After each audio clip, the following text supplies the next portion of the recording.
housebreaking. I want to talk about it because it's a pretty common situation for anybody who brings a puppy home or brings an adult dog into their house. Housebreaking is teaching that puppy or dog that the bathroom is outside, not in your home. On rare occasions, there will be people, for example, have a small dog or live in a high-rise apartment who may choose to use something called a potty box. Sometimes it's the only option you have if you're living on the 25th floor and you have a 10-pound dog. It's probably not that bad of an idea. But we're talking about the average pet dog. We want them to be going to the bathroom outside, not in our home. So one of the first things I always encourage people is do not fall into the trap of relying on pee pads and newspapers. It will blow up in your face big time, meaning once you teach a puppy or dog to just go in your house on this stuff, it's really hard to then stop that and get them outside and flip the whole thing on them. So even if your puppy or dog was with someone before you that was using pee pads or newspaper, we're going to talk about how to get rid of it and really teach them that the bathroom is outside.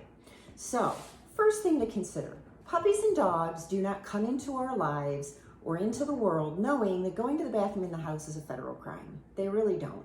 They're puppies, they're untrained dogs. They have to go to the bathroom. We don't take them outside, or we don't help them learn that the bathroom is outside, and so they go to the bathroom. The more they have accidents in your home, the more their scent from going to the bathroom is in your home, and it smells like, to them, the bathroom. Hopefully not to you, it doesn't smell like the bathroom, or things are pretty bad.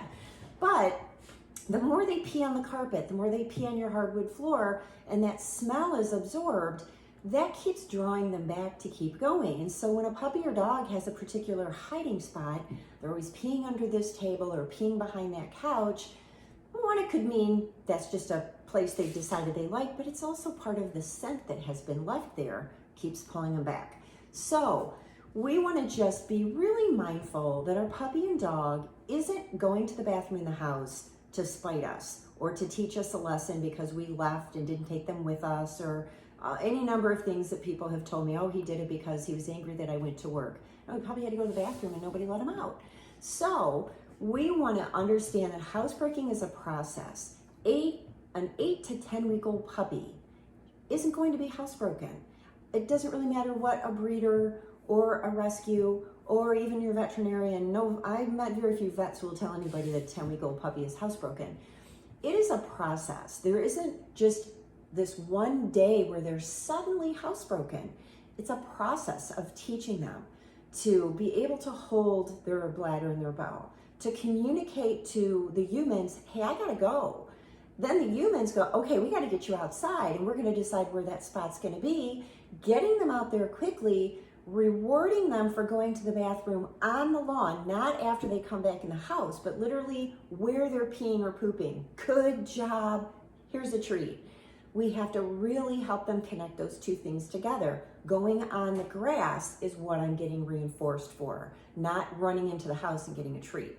So we have to allow them to mature, to have the physical ability to hold their bladder and their bowels. We have to make sure that someone is giving them consistent access to getting outside. We have to start reading their body language. Every puppy or dog is different when they're trying to let you know they have to go to the bathroom. Puppies have to go to the bathroom frequently throughout the day. Some are able to sleep through the night, some are not. I never assume that a puppy, well, he's a big dog, he should sleep longer. It's a little dog, I should wake him up every 2 hours. I let the puppy tell me when they need to go out to the bathroom. I personally don't wake up sleeping puppies at night. They let me know when they need to go out. I get them out, I immediately put them back to bed, and I go back to sleep till they wake up the next time. Every puppy will be different. You cannot base the current puppy you have on the previous dog or dogs that you've had or what someone else told you. There is no housebreak a puppy in 6 days. If you housebreak a puppy in 6 days, that's a really great thing, but it's pretty uncommon. It's typically over a course of 6 to 8 weeks before you can say, he hasn't had a single accident in a week, and then 2 weeks, and then 3 weeks. And then when you're looking at a month and 2 months, that's when you can comfortably say, I think my puppy is housebroken. Small breeds, toy breeds, they take longer than large breeds, typically, but not always. I've had large breed dogs who took longer to housebreak than other large breed dogs. So we need to look at our puppy as an individual, not as, well, this is how he should be doing, and if he doesn't, he's being a bad dog. So just understanding there's a whole process that has to happen. Your crate is going to be your best friend, your crate or an X-pen or gates. If you're giving your puppy or dog full run of your house, they're going to be peeing and pooping all over your house. They're not going to learn to control their bladder. They're going to get the feeling that I have to go, and they're going to go. And that's going to be the end of it. So we need to be restricting their environment, how much freedom they have, so that we can monitor them every time they wake up from bedtime or a nap. First thing is out the door to the bathroom. After they have a drink or eat, outside to the bathroom. After they've played with you, outside to the bathroom. Basically, they're going outside to the bathroom a lot. That gives you the opportunity to keep reinforcing them over and over and over for getting it right, as opposed to wanting to punish them for getting it wrong. What do you do when they get it wrong? You clean it up and you pay more attention to them going forward. This is one area where it is human error. If your puppy is constantly having accidents in the house, they likely are getting too much freedom, meaning no one's watching them. If they keep wandering off places and going to the bathroom, why is no one seeing them wandering off? Why are they wandering off? Why don't you put gates up? Keep them in their crate if you can't watch them. We're talking about a short period of time. We're not talking about a year or 6 months or even 4 months. We're talking about weeks of really establishing this really tight environment where they can't keep making mistakes. Because the more they make mistakes, the more confused they get. Well, I kind of go here sometimes and out there sometimes, and I just basically go when I have to go. We need to really lay a foundation for them so that they understand, they truly understand what we want from them. So we need to be aware puppies go all the time when they're awake. So we need to be supervising, we need to be restricting their ability to run around our whole house, and know that it isn't forever. It's just for a short period of time. The more you focus on this in the early weeks that your puppy comes home, faster you'll be bragging to your friends how you have a housebroken puppy, versus complaining to them that, oh my gosh, my dog's destroying my house. So we need to remember, manage the environment, have a clear plan of how they're going to get outside. Don't just forget to pay attention to them and they keep having accidents and making mistakes in the house, because this is going to drag this out forever. If they have an accident, as I said, clean it up, pay more attention going forward, because they're going to have accidents. It's so sad for me when I have people who are really, really angry at their puppies for having accidents. And I always remind them, somewhere along the way, someone didn't help you understand they're going to have accidents. If you have expensive area rugs, roll them up and put them away for a month. Don't let your puppy keep peeing or pooping on it so that it makes you so angry you don't even know what to do anymore. Accept the fact they're going to have accidents in your house.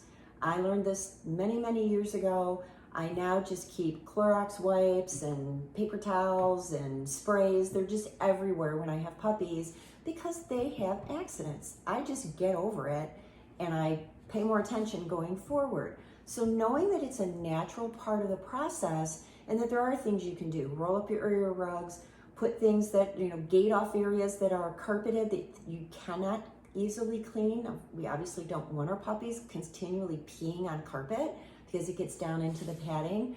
That's where your gates and your X-pens and your crate are your best friends. Use them as much as possible.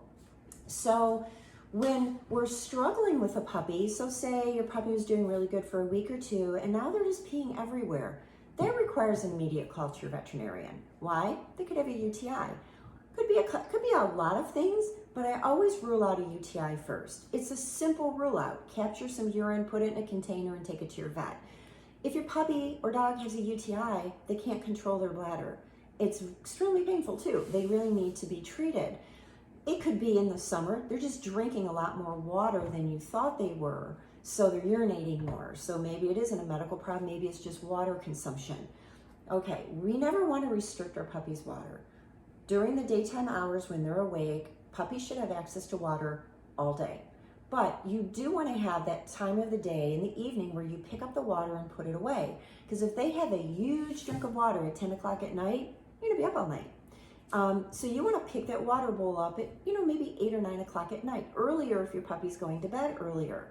But that's something you can monitor. If you just see an empty water bowl all day long and they're peeing like crazy, then you can put the two together and say, okay, he's drinking a lot of water, needs to go outside even more. And this is more common during the summer months when our dogs are warm and they want to drink more water. But again, you can problem solve pretty quickly. We just want to be sure that we're not letting a medical problem slip past us. And the same can be true if your dog is pooping more than the average puppy should. Puppies can have intestinal parasites. They can have problems adjusting to food. There could be something medical that's making it harder for them to control their bowels. So again, it just warrants a call to your vet. Then between you and your vet, can decide what you think the next steps are. But I have learned, having had so many puppies, that I feel horrible if I assume a puppy is just not understanding housebreaking only a week into it to find out that they had a UTI, and a round of antibiotics would have cleared the whole thing up. So we just want to be mindful and pay attention. It's just important, and the reason I wanted to do this video is lots of people have puppies right now and people are struggling. So there's just some really basic stuff that you can do to help you get over this hurdle. The first is understand housebreaking is a process. Every dog is different. Yours could be housebroken in 2 weeks, someone else's be 2 months. You just have to work through it, continue to be consistent, and you're gonna see progress. You wanna restrict their environment in your home. They shouldn't have free run of your home until they're fully housebroken. Then you move on to other videos I've done about chewing, about gaining freedom in the home. Puppies graduate to freedom. It's not just this one day, oh yeah, well, you're 3 months old, here you go, you can run all over the place. I mean, they can, you just may not like the outcome. So we wanna manage their environment. We wanna control their water intake. We also wanna think about feeding. I personally do not free feed, meaning I do not leave food in their bowl throughout the day, and here's why. Because when a puppy eats, usually within 15 to 20 minutes, they have to poop. So if they're just grazing on food all day long, that keeps stimulating them to have to keep going to the bathroom.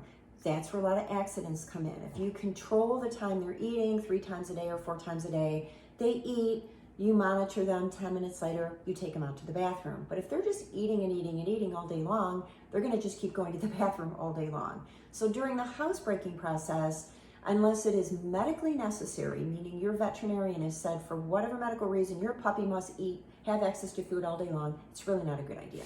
It's better to have them on a feeding schedule.